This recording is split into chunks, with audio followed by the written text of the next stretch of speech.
नमस्कार दोस्तों, स्वागत है आपका हमारे YouTube चैनल पर। आज की इस वीडियो में हम लिंग यानी जेंडर का अध्ययन करेंगे या फिर जो शब्द किसी पुरुष या फिर स्त्री जाति का बोध कराते हैं उनको लिंग कहते हैं।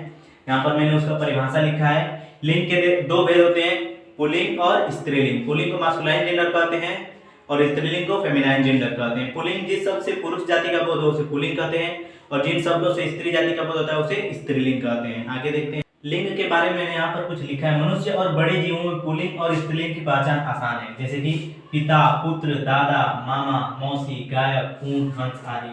मतलब जो बड़े जीव होते हैं उनको उनमें मतलब लिंग की पहचान करना आसान है या फिर मनुष्यों में। कुछ ऐसे जीव जिनमें पुल्लिंग स्त्रीलिंग की पहचान कठिन है उन्हें या तो पुल्लिंग मान लिया गया है या स्त्रीलिंग, जैसे झिंगुर। झिंगुर से पता नहीं चल रहा है कि वो मादा है या फिर नर है। वैसे ही चीता, भालू, गीदड़, भेड़िया, सांप, बिच्छू, इनसे पता नहीं चल रहा है कि स्त्रीलिंग है या पुल्लिंग है। तो इनमें हम मादा लगा करके झिंगुर लिखेंगे तो ये स्त्रीलिंग हो जाएगा। ये झिंगुर जो है पुल्लिंग है, इसमें मादा झिंगुर लिखेंगे तो ये स्त्रीलिंग कहलाएगा। वैसे ही मादा चीता,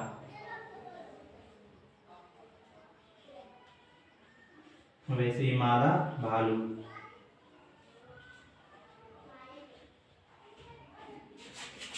मादा गीदड़ आदि और भी शब्दों को आप ऐसे ही बना सकते हैं।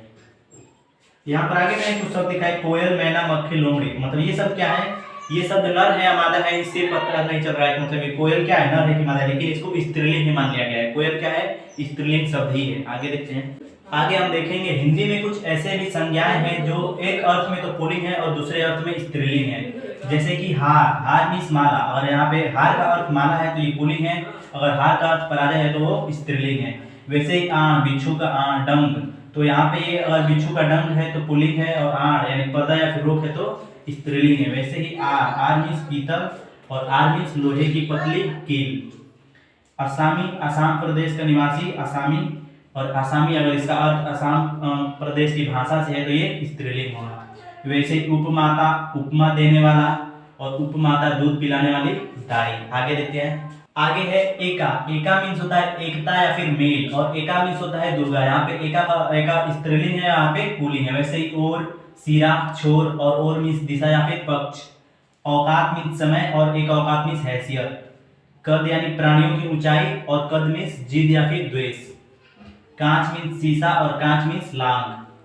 कार्य यानी कार्य, और एक कार्य जब कार्य का अर्थ कार्य से होगा तो ये पुल्लिंग होगा, और कार का अर्थ जब गाड़ी से होगा तो वो स्त्रीलिंग होगा। वैसे ही कुंभी मीन्स हाथी होता है या फिर मगर होता है, और कुंभी मीन्स छोटा घड़ा, यहाँ पे छोटा घड़ा से जब अर्थ होगा तो वो स्त्रीलिंग होगा। आगे देखते हैं। आगे और भी कुछ शब्द हैं। कुट, कुट मीन्स पहाड़ की ऊंची चोटी, और कुट मीन्स कूटने की क्रिया। छुरी मीन्स होता है नाई, और छुरी मीन्स होता है चाकू। खलासी गाड़ी का नौकर, और खलासी मीन्स छुट्टी। खान यानी सरदार, और खान मीन्स खदान। चीर मीन्स वस्त्र, और चीर मीन्स चीरना क्रिया। चुप यानी खट्टा स्वाद, और चुप मीन्स गलती या फिर भूल। छाला, छाला मीन्स फफोला होता है, और छाला मीन्स चमड़ी होता है। छाला का अगर फफोला से अर्थ है तो पुल्लिंग होगा, और चमड़ा से अर्थ है तो स्त्रीलिंग होगा। आगे देखते हैं। और शब्द हैं जंग। जंग यानी लोहे का मोर्चा, मतलब लोहे पे जो जंग लगता है उसको जंग कहते हैं, और जंग मीन्स युद्ध या लड़ाई। जमाई यानी दामाद, और जमाई मीन्स जमाने की क्रिया। जिला यानी प्रांत, और जिला मीन्स पालिश। जेब यानी पॉकेट, और जेब मीन्स शोभा या फिर सौंदर्य भी होता है। तारा नक्षत्र, अगर तारा नक्षत्र से संबंधित है तो पुल्लिंग होगा, और बाली की स्त्री का नाम भी क्या था? तारा था, तो ये स्त्रीलिंग होगा। धनी यानी स्वामी या फिर धनी पुरुष को धनी कहते हैं, ये पुल्लिंग से रिलेटेड है, और धनी मीन्स स्त्री भी होता है, युवती भी होता है, तो यहाँ पे ये स्त्रीलिंग से रिलेटेड है। नख यानी नाखून, हाथ पैर के नाखून, तो ये पुल्लिंग है, और नख मीन्स डोर, तो ये स्त्रीलिंग है। आगे देखते हैं। आगे और कुछ शब्द हैं। नाक, नाक यानी स्वर्ग या फिर आकाश भी होता है, और नाक मीन्स नासिका भी होता है। नाथ मीन्स प्रभु या फिर स्वामी अर्थ से रिलेटेड होगा तो पुल्लिंग होगा, और नाथ यानी जानवरों की जो मतलब नाक में लगाया जाता है उसको भी नाथ कहते हैं। नाभि यानी प्रधान या फिर राजा होता है, और नाभि मीन्स ढूंढी होता है, नेवल जिसको इंग्लिश में कहते हैं। पंखी, पंखी यानी पक्षी या फिर पतिंगा होता है, और पंखी यानी छोटा पंखा होता है। फट्टा यानी छिद्र, और फट्टा मीन्स घमंड या फिर छल। मद यानी हर्ष या फिर दान, और मद मीन्स विभाव या फिर खाता। संगी यानी मित्र, और संगी मीन्स एक प्रकार का कपड़ा भी होता है। जब संगी का अर्थ मित्र से होगा तो वो पुल्लिंग होगा, और कपड़े से होगा तो स्त्रीलिंग होगा। यहाँ पर कुछ सार्थक शब्द हैं जिनका मतलब अर्थ के आधार मतलब वो है तो सार्थक है, लेकिन इनमें स्त्रीलिंग और पुल्लिंग का भी डिफरेंस पाया जाता है। जैसे ग्रंथ क्या है, पुल्लिंग है, वहीं पे पुस्तक या फिर किताब लिखेंगे तो वो स्त्रीलिंग शब्द हो जाएगा। नेत्र पुल्लिंग है और आंख स्त्रीलिंग है। केस पुल्लिंग है, अलग स्त्रीलिंग है। प्रातः पुल्लिंग है, भोर स्त्रीलिंग है। प्यार पुल्लिंग है और मोहब्बत स्त्रीलिंग है। शरीर पुल्लिंग है, देह या फिर काया स्त्रीलिंग है। मार्ग पुल्लिंग है, बाट स्त्रीलिंग है। पवन पुल्लिंग है और वायु स्त्रीलिंग है। पैर पुल्लिंग है और टांग स्त्रीलिंग है। वैसे ही दरिया पुल्लिंग है, नदियां स्त्रीलिंग है।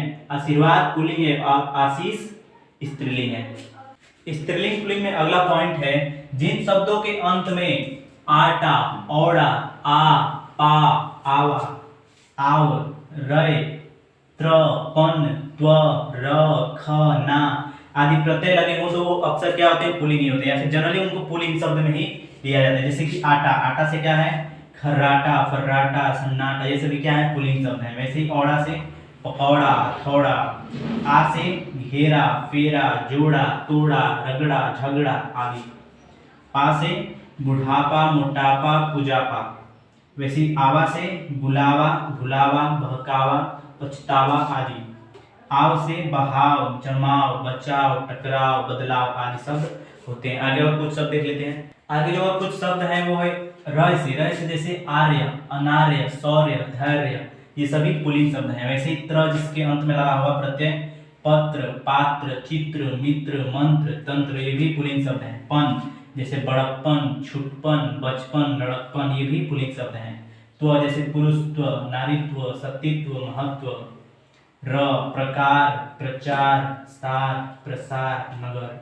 वैसे ही ख जिसका मतलब प्रत्यय हो जैसे शंख, सुख, मुख, दुख, ये सभी पुल्लिंग शब्द हैं। वैसे ही जिसमें ना लगा हो, जितने भी क्रिया के शब्द हैं जिसमें ना लगा तो सभी पुल्लिंग शब्द होते हैं। जैसे कि लिखना, पढ़ना, हंसना, रोना, गाना, सोना। आगे हम देखेंगे जिन शब्दों के अंत में नी, री, ती, त, ली, आहट, आवत, इया, ई, आस, आई आदि लगा वो शब्द प्राय क्या होते हैं, स्त्रीलिंग शब्द होते हैं। जैसे कि नी से शब्द बना है शैतानी, हैरानी, मनमानी, चलनी, चटनी आदि। वैसे ही री शब्द से बना है छतरी, पटरी, गठरी, कटोरी, कोठरी आदि। वैसे ही ती शब्द से बना है छति, पूर्ति, जाति, समिति, रीति और शक्ति।